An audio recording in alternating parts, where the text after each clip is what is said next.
Este pasado 13 de enero, la presidenta Claudia Sheinbaum presentó el llamado Plan México, un plan de inversión para nuestro país. Lo hizo acompañada de los representantes de los organismos empresariales y de miembros importantes de su gabinete. Para tratar de entender qué es el Plan México, yo quiero agradecer la presencia de un economista que respeto y admiro mucho, que es Carlos Hurtado. Carlos Hurtado fue subsecretario de Egresos del Gobierno de la República. Actualmente es profesor de Economía en el ITAM, el Instituto Tecnológico Autónomo de México. También ha servido como director ejecutivo del Fondo Monetario Internacional y como vicepresidente del Banco Interamericano de Desarrollo. Carlos Hurtado, siempre es un gusto platicar contigo. Siento que por lo menos lo que veo en este plan es un intento por incrementar la inversión, pero claro, los intentos no necesariamente fructifican. ¿Cómo ves tú este Plan México? Bueno, muchas gracias por la invitación, Sergio. Me parece que es un buen signo que el nuevo gobierno, está preocupado por lo que está pasando y está reaccionando. Entonces, hasta ahí eso es bueno. No parecía en los últimos años que hubiera preocupación alguna por el rumbo de la economía. Y ahora, pues, la presidenta lo que presentó pues, es un plan para, como tú dices, que es para elevar la inversión. Para elevar la inversión y aprovechar las ventajas que nos ofrece la relocalización, principalmente, así lo entiendo yo, ¿no? Y trae con él una serie de objetivos, ¿no? Que, pues, algunos son más o menos sustantivos y otros francamente, no. Por ejemplo, llegar a ser el país que tenga el Producto Interno Bruto entre los 10 primeros, pues es poco realmente relevante. O ser o ser el país que encabece la primera misión latina, 100% latina al espacio. También bueno, es uno de esos. Sí, hay una serie de cosas, o el carro eléctrico, etcétera, ¿no? Que no parecen tener. Son anécdotas más que proyectos de fondo. Yo creo que son anécdotas para venderlo políticamente también hacia segmentos de la población, y eso siempre hacen los gobiernos, eso es lo que se hace normalmente. Yo lo que me preocupa un poco de este plan es que lo que se anuncia, más allá de estar de acuerdo no en cómo se hace, porque es un plan dirigista, es un plan intervencionista, es decir, el gobierno va a decir en dónde se debe invertir, cuáles sectores son los buenos, etcétera. Y pues como muchos economistas como yo pensamos que más bien lo que debe hacer el gobierno es generar las condiciones adecuadas para que la inversión y la actividad económica florezca orgánicamente. En vez de decirte, tú tienes que ir a este polo de desarrollo que está en Tabasco, por ejemplo, ¿no? Exactamente, ¿no? Y muchas veces lo que pasa con eso, con estos planes dirigistas, es que, por ejemplo, si en Tabasco no hay inversión privada, es por alguna razón, ¿no? Porque si las condiciones fueran las adecuadas, pues habría la inversión privada ahí. Por ejemplo, y esto es algo que siempre me preocupa a mí, el sur-sureste está muy retrasado, aprovechó poco las ventajas que dio el Telecán, mientras que los estados pues, del Bajío para el norte las aprovecharon bastante bien.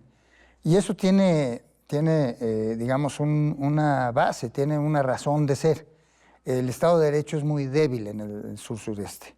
Los luchadores sociales muchas veces, a menudo bloquean los proyectos de inversión. Y está en el periódico, no es algo que yo digo, ya ha estado siempre, ¿no?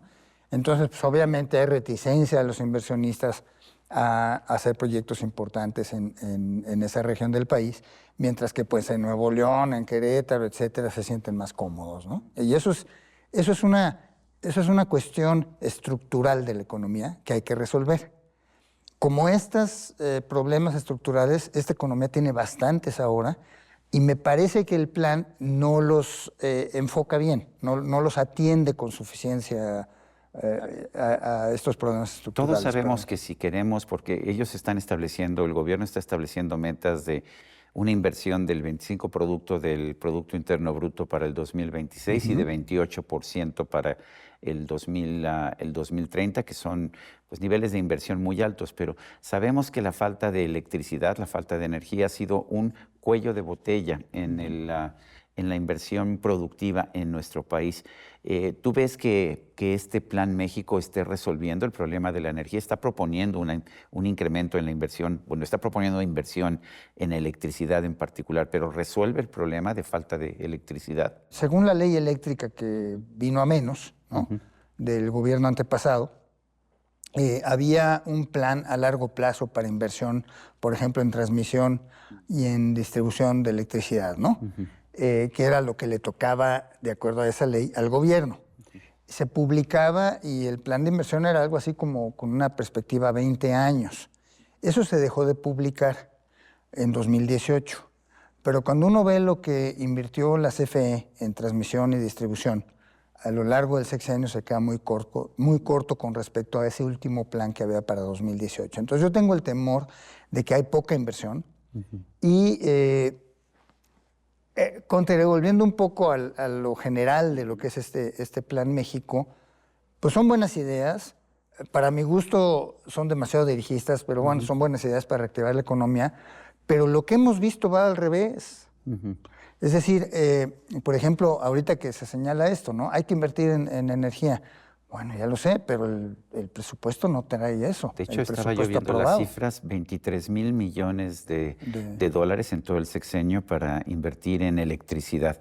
Pero en el sexenio de Peña Nieto se invirtió más, 37,000 millones. Claro que hubo una caída muy fuerte en el sexenio de López Obrador, sería un aumento sobre lo de López Obrador, pero lo que me dicen los especialistas es que pues es como la mitad de lo que deberíamos estar invirtiendo. Eso es lo que yo también he escuchado de parte de los miembros de la Comisión de Energía del Consejo Coordinador Empresarial, que son bastante expertos, ¿no? Sí. Entonces hay muchas insuficiencias, pero lo peor es que está en la insuficiencia cuando enfrentamos una restricción fiscal muy importante.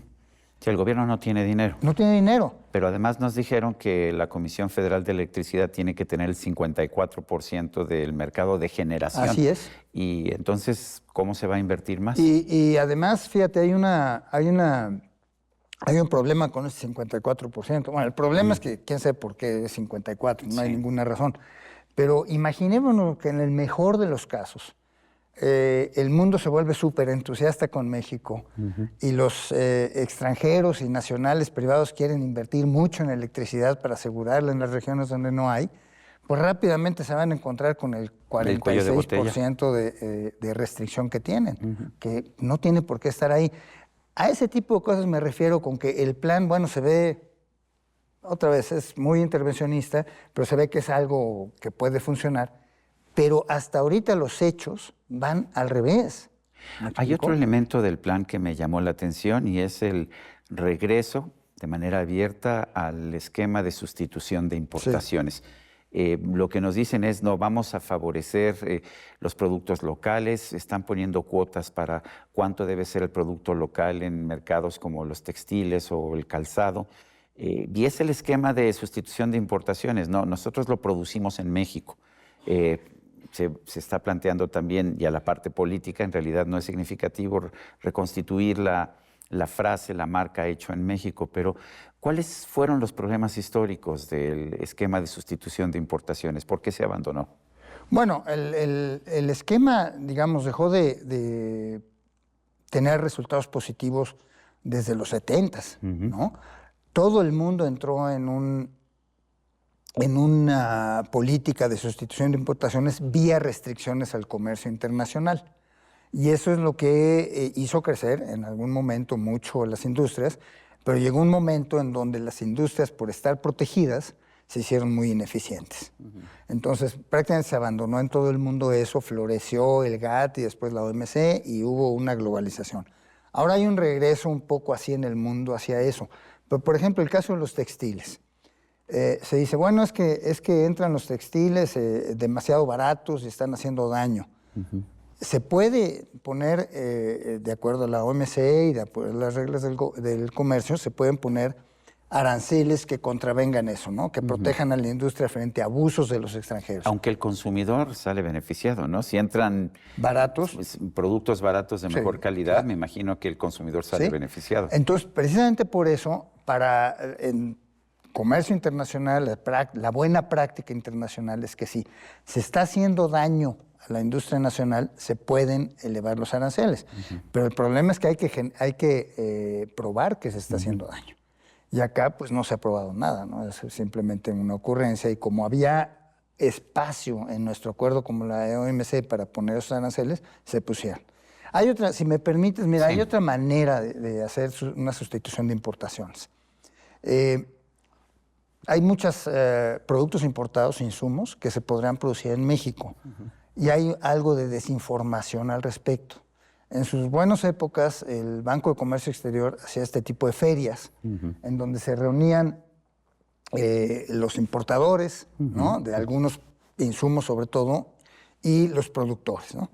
Para eso hay que saber quién está importando qué. Claro. Ese es un instrumento que se llama una cinta de aduanas, le dicen en la jerga, ¿no?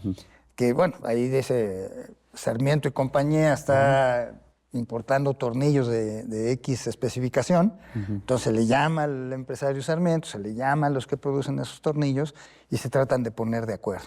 Ese tipo de sustitución de importaciones yo creo que sería muy, muy bienvenido. O sea, hay formas de hacerlo. Hay formas de hacerlo, porque, digamos, es aprovechar... Más que poner cuotas y decir, la mitad del calzado y la mitad del textil tiene que ser producido en el país. Es lo que yo creo, porque pues al rato vamos a tener lo que teníamos en los 80s, ¿no? Televisiones que eran a color, pero los colores no correspondían a los colores verdaderos. Y sobre todo etcétera. Productos caros y malos, ¿no? Exacto, eso es lo que pasa. Viene la presidencia en Estados Unidos de Donald Trump, y Donald Trump ha prometido ser proteccionista. ¿Qué tanto nos afecta eso?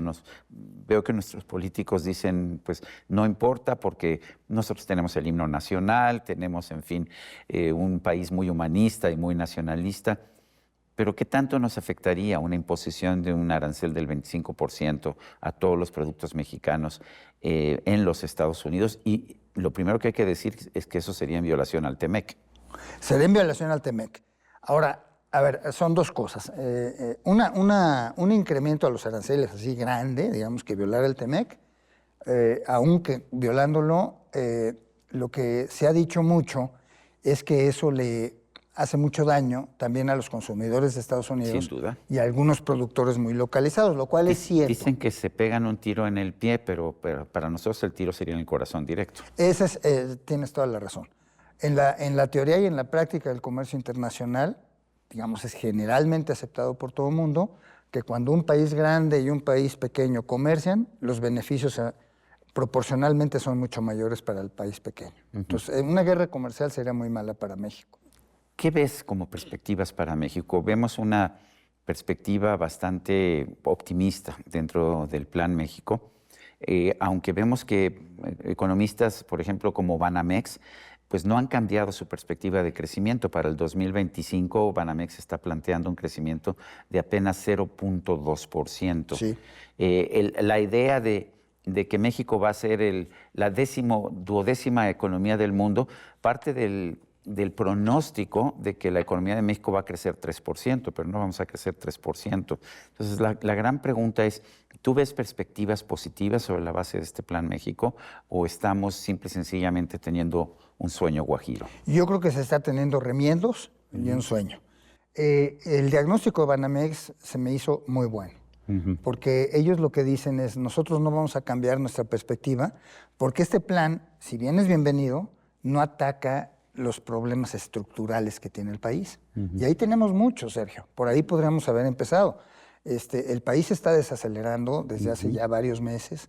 Tenemos un problema con el Estado de Derecho. Digo, hay un organismo internacional muy respetado que hace este ranking de Estado de Derecho y salimos en lugar 130, una cosa así de 149, ¿no? En una vecindad que no queremos ver esos países en la cual estamos. Tenemos problemas de inseguridad jurídica, claramente. Todo este tema de la reforma judicial, pues lo mejor que he oído yo de mis ex patrones empresarios es que ojalá y en las leyes secundarias podamos hacer algo, pero el daño mayor ya está hecho.